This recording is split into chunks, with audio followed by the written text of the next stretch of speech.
అమ్మవారికి రకరకాల నైవేద్యాలు పెడుతూ ఉంటారు. అలాగే ఇప్పుడు మనం చేస్తున్నదంటే గూడాన్న ప్రియ మానస అంటారు. అంటే గూడాన్నం అంటే బెల్లంతో చేసిన అన్నం అమ్మవారికి చాలా ప్రీతిపదం.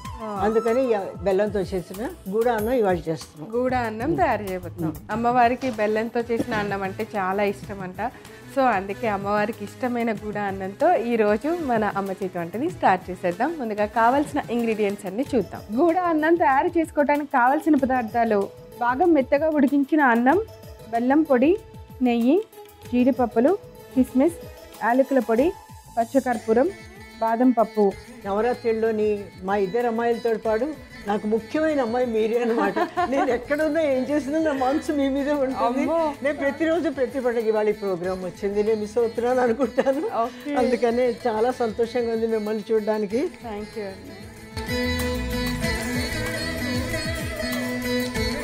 పసుపు కుంకుమ తీసుకోండి. థ్యాంక్ యూ అమ్మా, thank you so much.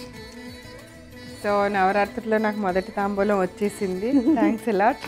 So ఇంకేమాత్రం ఆలస్యం చేయకుండా గూడా అన్నం తయారు చేయడానికి కావాల్సిన ఇంగ్రీడియంట్స్ అన్ని సిద్ధంగా ఉన్నాయి కదా, స్టార్ట్ చేద్దాం. మొదటి కడాయి పెట్టేసుకుందాం. బెల్లం పాకం కూడా మామూలుగా బెల్లం నీళ్లు పోసుకొని కరిగించుకోవాలి.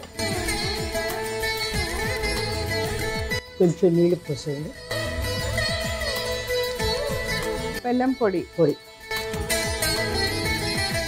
సో మనం ఫస్ట్ మనకి ఈ మధ్య బెల్లం పొడి బాగా రెడీగా ఉంటుంది కాబట్టి అన్ని పనులు తొందరగా అయిపోతాయి. అంతకుముందు బెల్లం కొట్టుకోవాలి, పక్కన పెట్టుకోవాలి అనుకునే వాళ్ళం. ఇప్పుడు పొడి వాడేస్తున్నామే చక్కగా. బెల్లం కొంచెం కరిగిపోయాక దాన్ని కొంచెం జాలీతో వడగట్టేసుకుంటాం. వడగట్టుకొని ఉడికించిన అన్నం, మెత్తగా ఉడికించిన అన్నాన్ని దాంతో వేసి కలుపుతాం అనమాట. గూడాన్నంకి ఏంటంటే బెల్లం అనే కప్పు ఏమి ఉండదు దీనికి, అంతే. అన్నం మెత్తగా మెత్తగా ఒక కప్పుకి 4 కప్పులు నీళ్ళు పోసి మెత్తగా శుద్ధిలో ఉడికించాలి. ఉడికించి అందులో వేసి కలపాలి. కడాయిలో కొంచెం వడగట్టి పెట్టేద్దాం, అంతే. ఈ కడాయి తీస్తే ఆ కడాయి పెట్టేద్దాం. అలా మనం దీన్ని పక్కన పెట్టేసి పోసేద్దాం. అని పెట్టి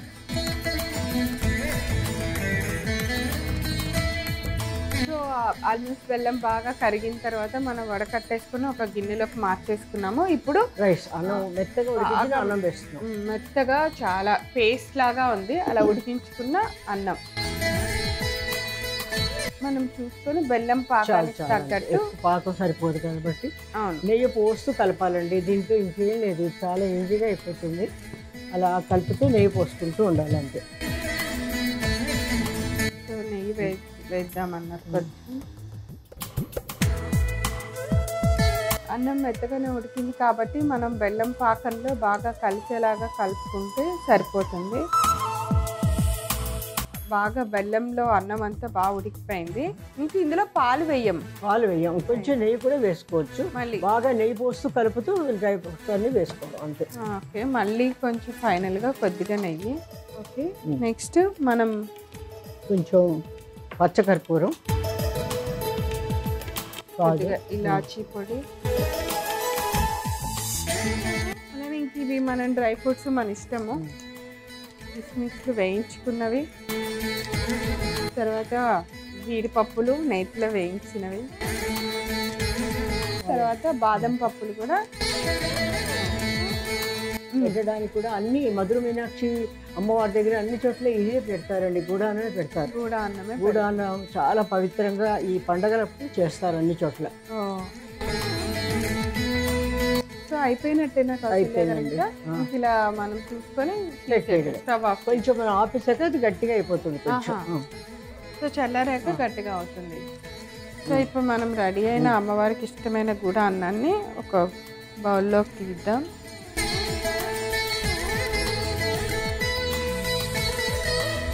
సో మంచి నెయ్యి వాసన, అలానే పచ్చకర్పూరం వేసాం, ఆ వాసన ఎంత బాగా వస్తుందో.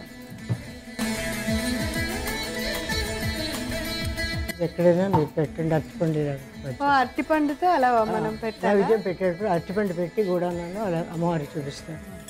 రేవణి గారు, అమ్మవారికి గూడాన్నం నైవేద్యం పెట్టి స్వీకరించండి. అలాగే. గూడా అన్నం తయారు చేసుకోవడానికి కావాల్సిన పదార్థాలు: బాగా మెత్తగా ఉడికించిన అన్నం, బెల్లం పొడి, నెయ్యి, జీడిపప్పులు, కిస్మిస్, యాలకుల పొడి, పచ్చకర్పూరం, బాదం పప్పు. గూడ అన్నం తయారు చేసుకునే విధానం. ముందుగా స్టవ్ వెలిగించి పాన్ పెట్టి నీళ్లు వేసుకోవాలి. ఇప్పుడు అందులో బెల్లం పొడి వేసి బాగా కరిగించుకోవాలి. బెల్లం కరిగిన తర్వాత ఆ వాటర్ని మరొక పాన్లోకి వడకట్టుకొని మార్చుకోవాలి. ఇప్పుడు అందులో మనం ముందుగా బాగా మెత్తగా ఉడికించిన అన్నాన్ని వేసి కొద్ది కొద్దిగా నెయ్యి వేసుకుంటూ బాగా కలిసేలాగా కలపాలి. బెల్లం పాకంలో అన్నం బాగా ఉడికింది అనుకున్న తర్వాత కొద్దిగా పచ్చికర్పూరం వేయాలి. తర్వాత యాలకుల పొడి వేసుకోవాలి. తర్వాత నేతిలో వేయించిన కిస్మిస్, అలానే నేతిలో వేయించిన జీడిపప్పు, నేతిలో వేయించుకున్న బాదం పప్పు వేసి బాగా కలిపి స్టవ్ ఆఫ్ చేసుకొని ఒక సర్వింగ్ బౌల్లోకి తీసి అరటిపండుని తొక్క తీసి ఒలిచి మధ్యలో పెట్టుకొని అమ్మవారికి నైవేద్యంగా సమర్పించాలి. అంతే, అమ్మవారికి ఎంతో ఇష్టమైన గూడ అన్నం రెడీ.